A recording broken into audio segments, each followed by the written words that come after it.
Assalamualaikum warahmatullahi wabarakatuh. Selamat datang di channel Efek Jurnal Target. Baik rekan-rekan semua, update penulisan video yang kemarin ya. Untuk saat ini tanggal 6 Desember 2024, tentunya hari Jumat, ada event penting untuk nanti malam, ada NFP ya. Jadi sedikit hati-hati.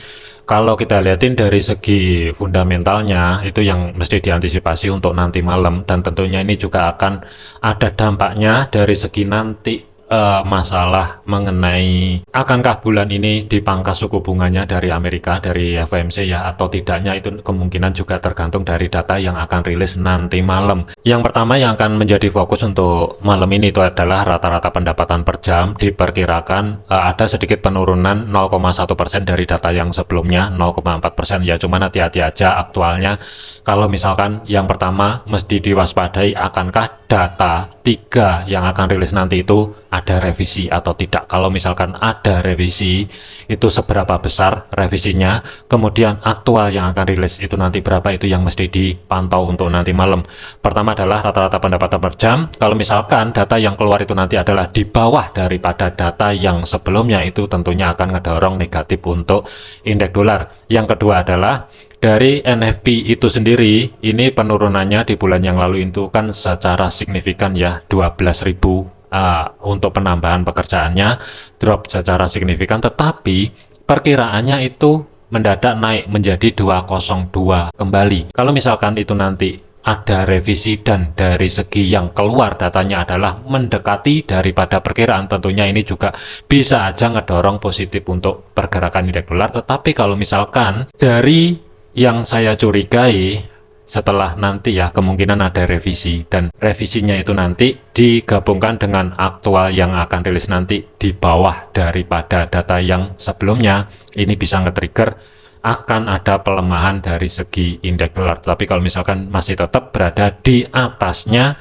dari data yang sebelumnya setelah kemungkinan potensi revisi nanti, dan mendekati atau bahkan lebih dari perkiraan, hati-hati, volatility akan sangat besar sekali, bisa ngedorong kemungkinan indeks dolar akan lanjut ke atas, bisa jadi gold akan turun secara signifikan.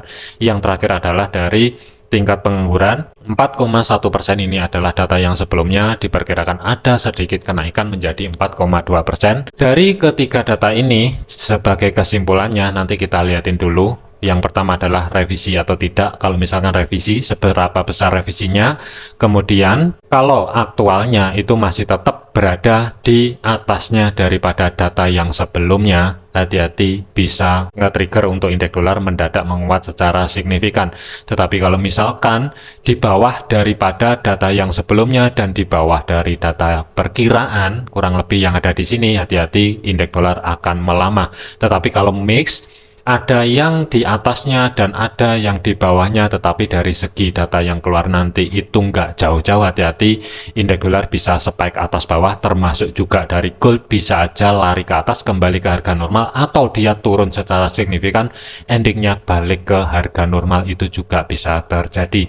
Kemudian dari segi teknikalnya, untuk pergerakan indeks dolar sendiri yang diantisipasi kalau misalkan penurunan di video yang terakhir ya, kalaupun harga lanjut ke bawah, kemungkinan masih belum jauh-jauh di antara support pertama weekly 105.93 yang saat ini berubah fungsi sebagai level area resisten sampai dengan history low minggu yang lalu. Tentunya ini juga berpengaruh besar nanti ketika NFP rilis.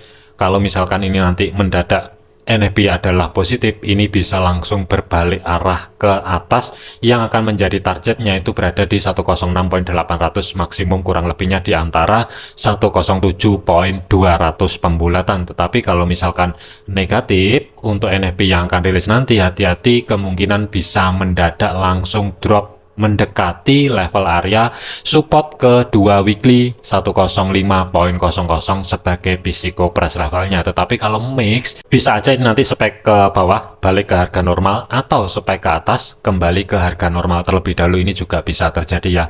Tetap waspadai untuk pergerakan nanti dimulai dari jam setengah 9 menjelang NFP rilis. Kemudian untuk gold, pergerakan untuk gold di video yang sebelumnya ya, alasannya sebenarnya kenapa kok saya lebih prepare cari ancang-ancang setup sell daripada cari ancang-ancang setup buy.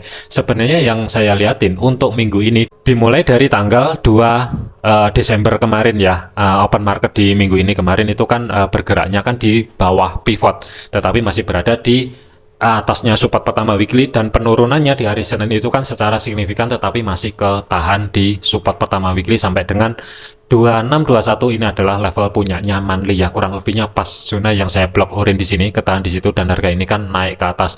Kemudian di atas di sini ini ada dua level area menumpuk, 2648 sampai dengan 2650, kurang lebihnya areanya tersebut atau zona yang saya blok biru di sini.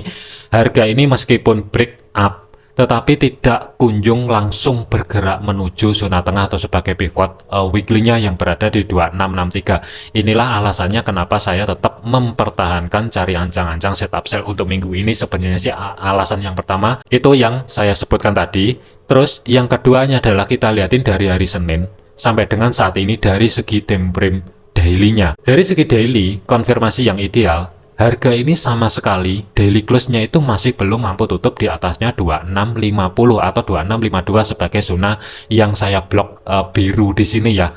Memang dari segi ekornya ini atau speknya memang lebih, tapi dari segi konfirmasinya sama sekali tidak ada penutupan di atas zona yang saya blok biru di sini ya. Inilah yang kedua alasan saya kenapa tetap mempertahankan sell terlebih dahulu.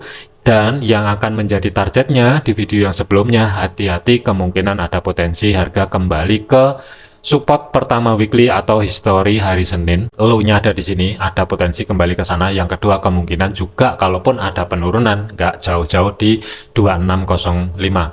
Untuk hari ini, harga sudah mencapai level area tersebut. Kalau misalkan saya ukur dari titik zona yang saya blok biru sampai dengan blok orange atau low di hari Senin kemarin, itu kurang lebih sekitar 300 pip ya. Ini jarak dari areanya, tetapi dari segi penurunannya, dari harga terendahnya itu hampir 400 ya, atau tepatnya kurang lebih 386 pip. Ini pergerakannya dari zona blok biru yang ada di sini sampai dengan low yang hari Jumat tadi pagi ya. Tetapi dari segi time frame 4-nya, kalau kita lihatin ini ada impulsif bullish ya, atau bullish engulfing sudah terjadi, dan harga ini di jam berikutnya kalau kita lihatin dari segi time frame 1-nya seakan-akan kelihatan momentum ya. Ini wajar sebenarnya karena mengingat sebentar lagi ada event penting. Biasanya kalau mendekati event penting seperti ini itu kalau misalkan sudah terjadi volatile yang sangat signifikan, biasanya menjelang data rilis, terutama saat NFP, biasanya dia akan sideways terlebih dahulu, dan ini sudah kejadian sampai dengan sekarang, dimulai kurang lebih jam 11 yang tadi sampai saat ini ya. Ini sideways, kemungkinan tren yang sebenarnya bisa aja terjadi saat NFP rilis. Jadi, yang mesti diantisipasi untuk gold malam ini berkaitan dengan data NFP yang akan rilis nanti, hati-hati, ada beberapa skenario yang mesti diantisipasi. Yang pertama adalah kalau misalkan hasil daripada data NFP itu nanti negatif semua, kalaupun ada kenaikan kemungkinan 40% ya, saya masih ragu. Kemungkinan 40% harga tidak jauh-jauh di 2677. Ini kalau misalkan data semuanya nanti kalau misalkan NFP negatif ya, itu kurang lebihnya 2677 di sini nggak jauh-jauh di level area tersebut. Tetapi kalau misalkan data NFP ternyata adalah positif dan mendukung untuk pergerakan USD menguat kembali, apalagi dihubungkan dengan data yang NFP saat ini akan dijadikan pantau FOMC untuk keputusan apakah menurunkan suku bunga atau tetap mempertahankan suku bunga, itu nanti kemungkinan ada. Kalau misalkan itu terjadi, ada potensi kemungkinan gold akan langsung mendadak lari. Yang pertama yang akan menjadi target 2605 maksimum untuk malam ini ya, sampai dengan menjelang penutupan market. Hati-hati level area support kedua weekly 2566. Kemudian support pertama monthly berada di 2574. Dua level area tersebut itu masih belum diambil. Jadi ada kesimpulan kalau misalkan data NFP positif, ini kemungkinan bisa aja dengan cepat bergerak ke bawah.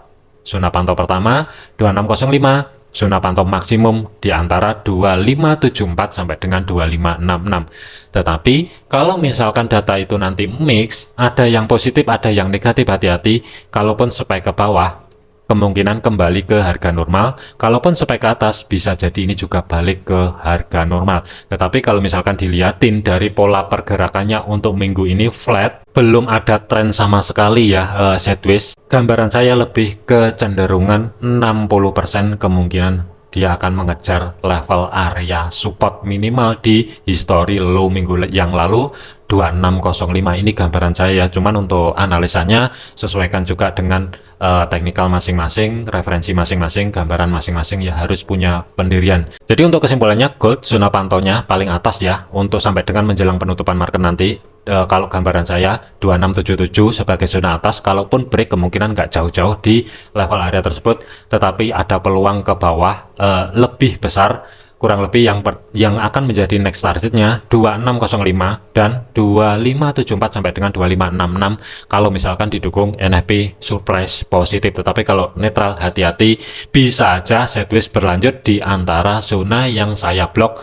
Atas adalah biru, bawah adalah oranye di sini. Ini juga bisa terjadi. Oke, jadikan video ini sebagai hanya sebatas referensi saja, jangan dijadikan sebagai patokan untuk rekan-rekan yang kemarin yang dapat day trade yang mempertahankan posisi sell di zona yang saya blok biru di sini. Harusnya day trade-nya sudah keluar, mengingat TP pertama di antara 2624 sampai dengan 2621 sudah tercapai, tetapi satu yang belum tercapai potensi ke 2605. Jadi apakah malam ini akan diambil atau tidak, atau harga berbalik arah ke atas kembali, tergantung data NFP yang akan dirilis nanti malam ya. Dan juga segala keputusan risiko menjadi tanggung jawab masing-masing ya. Jangan overload, jangan overtrade, tetap disiplin. Sampai jumpa di video yang selanjutnya.